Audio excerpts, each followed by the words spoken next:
ಶುಭೋದಯ, ನಮಸ್ಕಾರ. Welcome to YoYo Kannada. ಬನ್ನೀಗ ನೋಡೋಣ ಈ ದಿನದ ರಾಶಿ ಫಲಗಳನ್ನ. ಮೊದಲಿಗೆ ಮೇಷರಾಶಿ. ಖರ್ಚಿನ ಬಗ್ಗೆ ಜಾಗರೂಕರಾಗಿರಿ. ಉದ್ಯೋಗದಲ್ಲಿ ಅಭಿವೃದ್ಧಿ ಮತ್ತು ಗುರಿ ಸಾಧನೆಯ ಸಾಧ್ಯತೆ, ಲಾಭ ಮತ್ತು ಮನಃಶಾಂತಿ ಲಭಿಸುವ ಸಮಯ. ವೃಷಭ ರಾಶಿ. ನಿಮ್ಮ ಪ್ರಯತ್ನಗಳಿಗೆ ಉತ್ತಮ ಫಲಿತಾಂಶ ಇರುತ್ತದೆ. ಆರ್ಥಿಕ ವ್ಯವಹಾರಗಳಲ್ಲಿ ಲಾಭ, ಸ್ತ್ರೀಯರಿಗೆ ಒಳ್ಳೆಯ ಅವಕಾಶಗಳು. ಮಿಥುನ ರಾಶಿ. ಆಪ್ತರ ಹಿತನುಡಿ, ಕಾರ್ಯಕ್ಷೇತ್ರದಲ್ಲಿ ತೊಂದರೆ, ಸಲ್ಲದ ಅಪವಾದ, ಅನಾರೋಗ್ಯ, ಸ್ವಲ್ಪ ಹಣ ಬಂದರೂ ಉಳಿಯೋದಿಲ್ಲ. ಕಟಕ ರಾಶಿ. ಧಾರ್ಮಿಕ ಕಾರ್ಯಗಳಿಗಾಗಿ ದೂರದ ಪ್ರಯಾಣ, ಸ್ತ್ರೀಯರಿಗೆ ತೊಂದರೆ, ವ್ಯವಹಾರಗಳಲ್ಲಿ ಉತ್ತಮ ಪ್ರಗತಿ. ಸಿಂಹ ರಾಶಿ. ಕುಟುಂಬದೊಂದಿಗೆ ದೇವಾಲಯಕ್ಕೆ ಭೇಟಿ, ಧನದ ಆಗಮನ, ಲಾಭ, ವಸ್ತ್ರ ಖರೀದಿ, ಸುಖ ಭೋಜನ, ಉದ್ಯೋಗದಲ್ಲಿ ಪ್ರಗತಿ. ಕನ್ಯಾ ರಾಶಿ. ಉತ್ತಮ ಆದಾಯ, ಸಾಲ ಮರುಪಾವತಿ, ವ್ಯಾಪಾರಿಗಳಿಗೆ ಹೆಚ್ಚಿನ ಲಾಭ, ಕುಟುಂಬ ಸೌಖ್ಯ, ಸ್ನೇಹಿತರಿಂದ ಸಹಾಯ. ತುಲಾ ರಾಶಿ. ತಾಳ್ಮೆಯಿಂದ ವ್ಯವಹರಿಸಿ, ನ್ಯಾಯಾಲಯದ ತೀರ್ಪಿಗಾಗಿ ಕಾಯುತ್ತಿರಿ, ಉದರಬಾಧೆ, ಮನಸ್ತಾಪ, ಅನಾರೋಗ್ಯದ ಸಾಧ್ಯತೆ. ವೃಶ್ಚಿಕ ರಾಶಿ. ಪಾಲುದಾರಿಕಾ ವ್ಯವಹಾರಗಳನ್ನು ಈಗ ಆರಂಭ ಮಾಡಲು ಹೋಗಬೇಡಿ. ಮಾತಿನ ಮೇಲೆ ನಿಯಂತ್ರಣ ಇರಲಿ. ಆಸ್ತಿ ವಿಚಾರದಲ್ಲಿ ಭಿನ್ನಾಭಿಪ್ರಾಯ. ಧನುರಾಶಿ. ಉತ್ತಮ ಬುದ್ಧಿಶಕ್ತಿ, ಆತ್ಮವಿಶ್ವಾಸ ಹೆಚ್ಚಳ, ಮನಃಶಾಂತಿ, ವೈವಾಹಿಕ ಜೀವನದಲ್ಲಿ ನೆಮ್ಮದಿ. ಮಕರ ರಾಶಿ. ಕೆಲಸದಲ್ಲಿ ಒತ್ತಡ,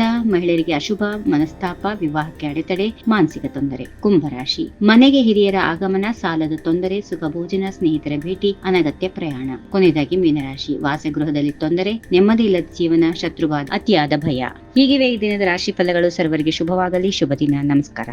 ಈ ವಿಡಿಯೋ ನಿಮಗೆ ಇಷ್ಟವಾದಲ್ಲಿ ಲೈಕ್ ಮಾಡಿ, ಶೇರ್ ಮಾಡಿ, ಸಬ್ಸ್ಕ್ರೈಬ್ ಮಾಡಿ.